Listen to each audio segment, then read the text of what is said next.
mempersembahkan serial Sandiwara Radio Borobudur. Di tanah Jawa, saat kerajaan Mataram kokoh berdiri, setindak demi setindak, perlahan namun pasti, berdiri dengan megah sebuah bangunan suci, Borobudur.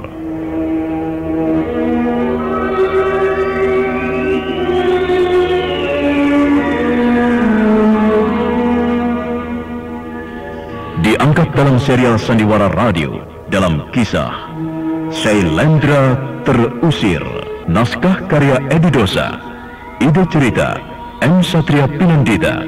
Para pelaku Petrus Urspon sebagai Gunadarma, Bambang Suryo sebagai Dang Acarya Dalawa, Idris Apandi sebagai Busu Tarba, Edi Dosa sebagai Ki Umbul, Hari Akik sebagai Sarwapala, dibantu oleh Elsa Surya, Pri Panggi, Nugraha, Ajeng, Endang Sagita, dan sederet bintang sandiwara radio lainnya.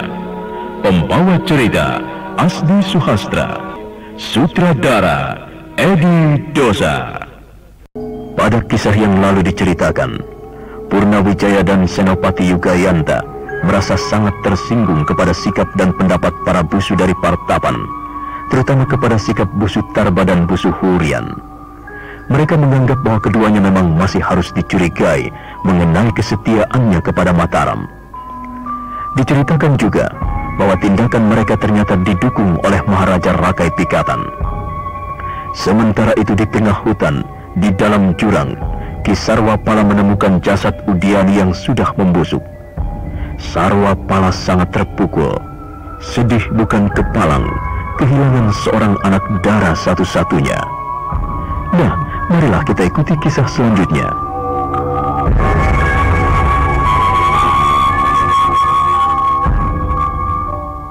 Saya dan Purnawijaya berhasil menemukan tempat Udiani dipenjarakan.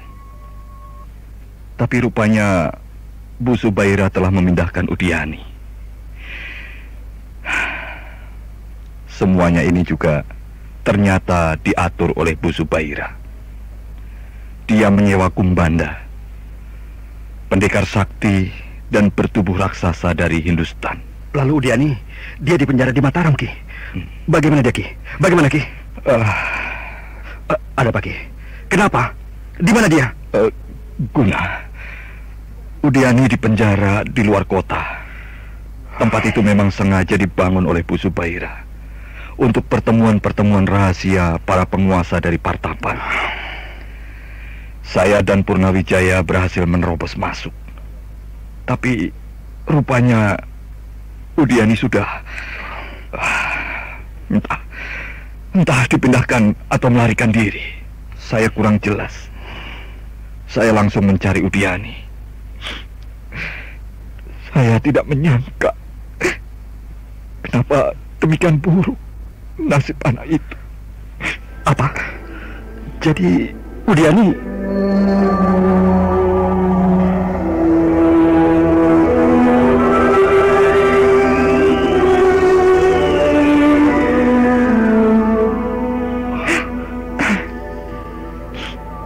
Semula saya curiga melihat banyaknya burung bangkai yang berterbangan di dasar jurang. Kemudian ada semacam lisik di telinga saya agar saya menuruni jurang. Ternyata di sana saya menemukan Udiani sudah membusuk. Saya entahlah. Rupanya Udiani terperosok ke dasar jurang waktu melarikan diri. Mungkin juga di malam hari, Guna.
Tetapi kenapa Udiani,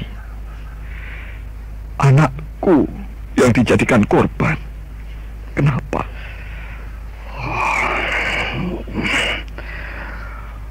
Bu Subaira, kamu harus menebus dosa ini. Kamu harus membayar nyawa Udiani. Aku akan melunaskan hutang nyawa ini. Akan kubunuh kamu, Baira.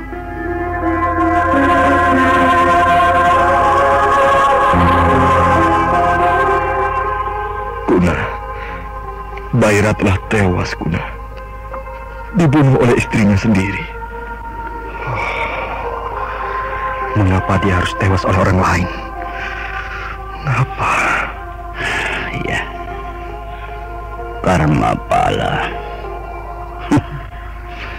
Siapa jahat akan dijahati. Siapa membunuh akan dibunuh. Bu Subaira telah menerima itu.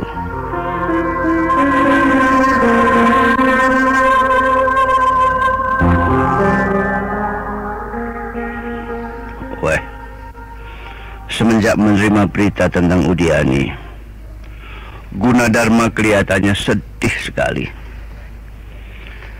Ya, aku tahu perasaannya. Kasihan dia. Selalu di dalam kekalutan pikirannya. Dia berdiri di puncak, di tempat akan didirikannya stupa induk. Ya, aku akan mencoba bicara dengannya. Udiani, mengapa nasibmu begini buruk? Kenapa kita harus berpisah, Udi? Kenapa? Hanya satu yang bisa mengobati rasa sesalmu, Guna, yaitu dengan menerima semua garis nasibmu dengan rela. Kau tidak boleh melawan, karena hanya Dewata yang tahu rahasia hidupmu. Benar, Ki. Tapi kenapa harus dia yang menjadi tumbal? Kenapa harus Udiani yang kau ambil?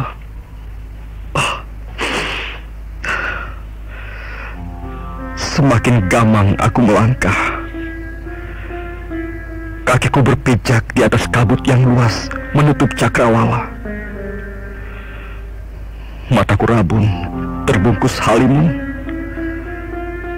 dan mataku gelap, lebih hitam dari malam kelam. Duh, Pukulun, engkau telah merenggut tempat aku menitipkan bangga, mengadukan duka nestapa. Engkau telah memisahkan manis dari madu kehidupanku.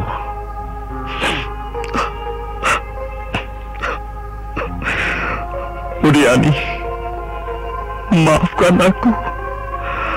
Aku tidak mampu menyelamatkanmu, Udi.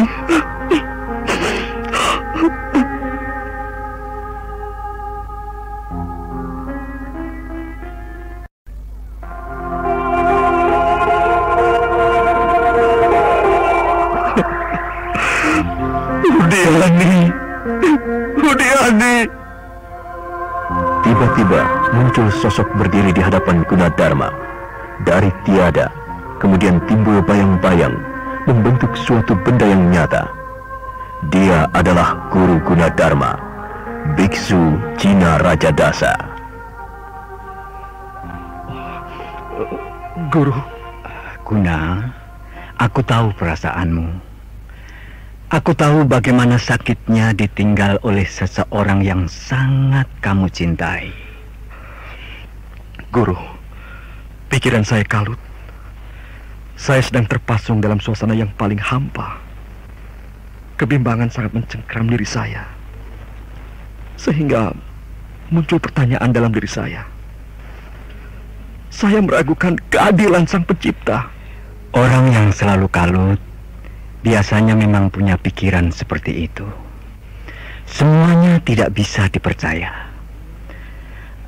Kamu ingin mengatakan bahwa kamu telah bekerja, berjuang untuk Sang Buddha.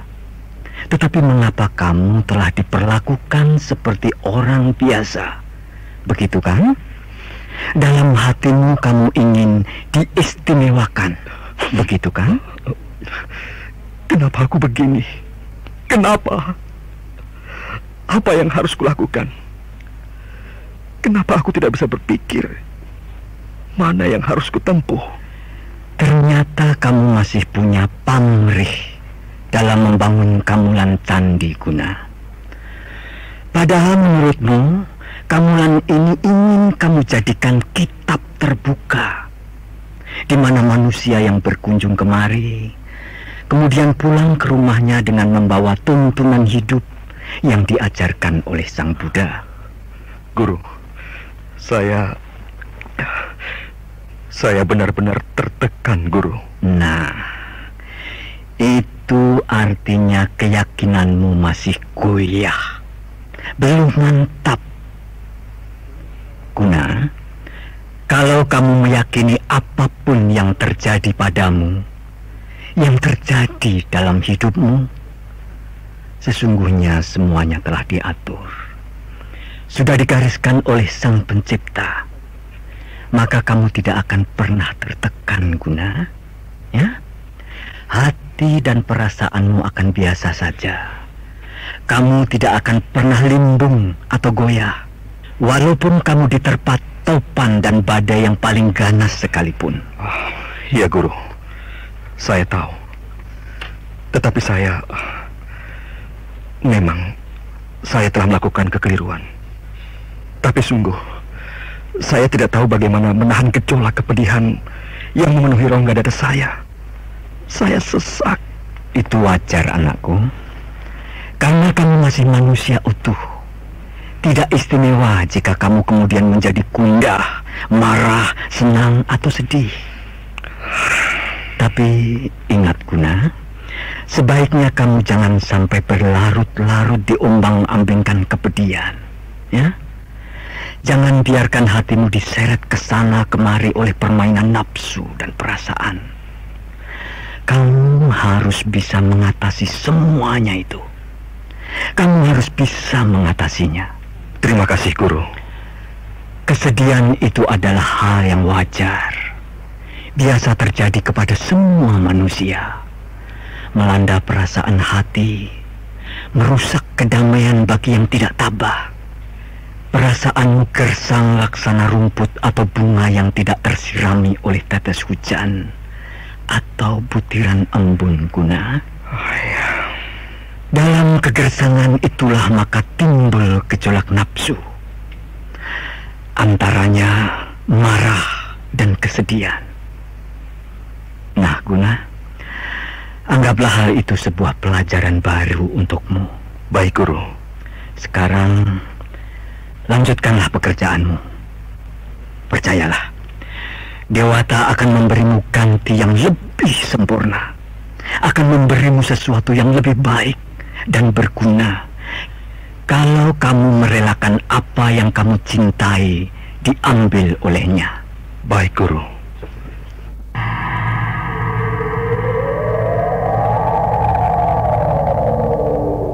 Tubuh biksu Cina Raja Dasa pelan menghablur untuk sesaat kemudian menghilang.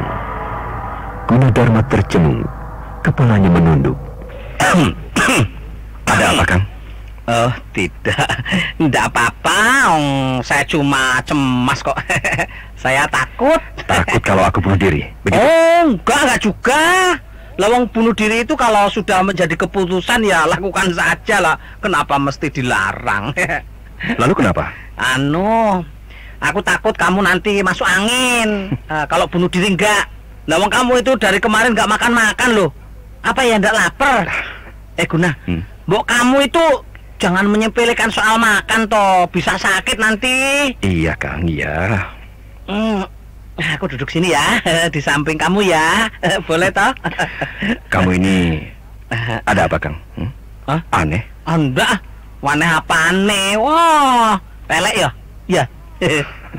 Guna, bagaimana itu? Apanya? Itu loh, para pekerja itu Kenapa mereka? Ya itu mereka kebingungan semuanya. Mereka ragu-ragu Guna.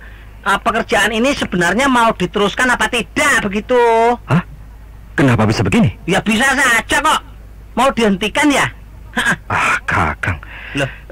Kenapa mereka bicara begitu? Lah, bagaimana mereka mau bekerja kalau pemimpinnya selalu menyepi, melamun di sini, tidak mengarahkan pada mereka? Belas, dibiarkan begitu saja. Loh, kan ada Eyang Dalawa. Wah, lawang Eyang Dalawa sedang sakit, ayo. Oh ya? Siapa yang mengatur? Kamu di sini melamun dan Eyang sedang sakit. Kan mereka kebingungan. Lawang saya sendiri saja bingung kok. Sakit apa, Eyang? Kenapa aku tidak tahu? Kamu Guna. Yang penting sekarang ya, mereka membutuhkan pengarahanmu. Lawang kamu melamun di sini sudah 3 hari kok, ayo. Hah? 3 hari? 3 hari? Bagaimana kamu, Sudah, sekarang sebaiknya kamu turun. Jangan di atas begini terus, nengkreng aja. Saya takut kalau para pekerja itu pada buyar semua. Nanti kalau buyar kita mau apa? Ayo. Iya, Kang, iya. Ayo. Saya akan turun. Ayo.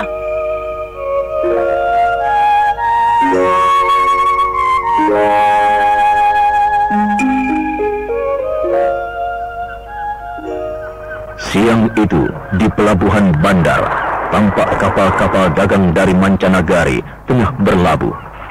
Dari bentuk kapal-kapalnya menunjukkan bahwa ada beberapa dari Cina, Hindustan, juga dari luar Pulau Jawa. Kesibukan terlihat, beberapa orang kuli angkut tengah memanggul bermacam-macam barang dari dalam kapal dan dibawa ke daratan. Sementara itu dari kapal Hindustan, tampak seorang gadis cantik ditemani seorang biksu tengah menuruni tangga kapal menuju ke daratan. Wanita itu berparas cantik, sementara sang biksu setengah baya, berusia setengah baya, membawa tongkat dan mangkok terbuat dari kayu. Mereka berdua berjalan beriringan. Nah, siapakah kedua orang Hindustan itu? Apa yang akan terjadi selanjutnya? Dan bagaimana dengan Gunadarma beserta para pekerja? Dan bagaimanakah keadaan Dang Acarya sesungguhnya? Juga bagaimana dengan Sarwapala yang telah kehilangan Udiani? Terjadikah penyerbuan dari pasukan Mataram ke Iwung? Saudara pendengar, untuk mengetahui jawabannya, ikutilah terus serial Sandiwara Radio Borobudur. Sampai jumpa.